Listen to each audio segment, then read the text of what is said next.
Good evening guys. I don't know kay magpurga ta sa tong broadcast na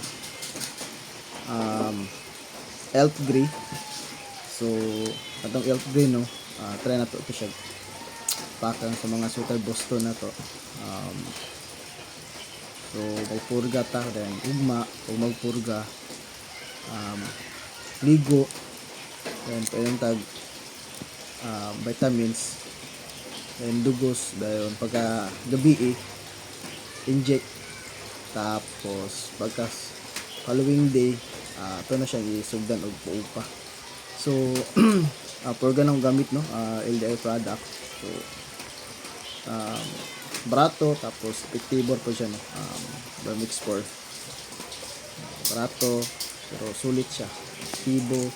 Tapos black camino, muscle builder sa itong ano, ito ang good cup para ma-maintain niya yung muscle. Dayon honey ni siya, dili ni siya tanduay guys ha, honey ni siya. Kasi makayong magtanduay na gabula, honey ni siya. So muna itong natural nga ano, bipulin sa ito ang manok. So kung wala may dili siya available,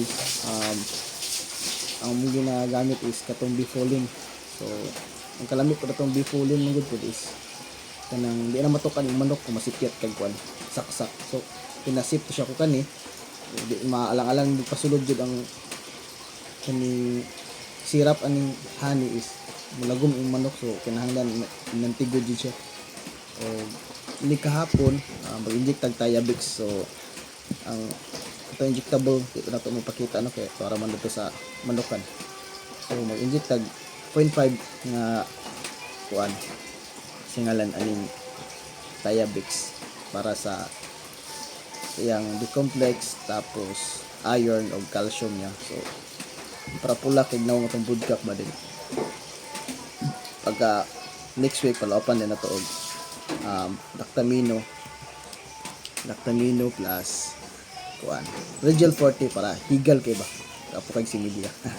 Moro to guys no, bye bye.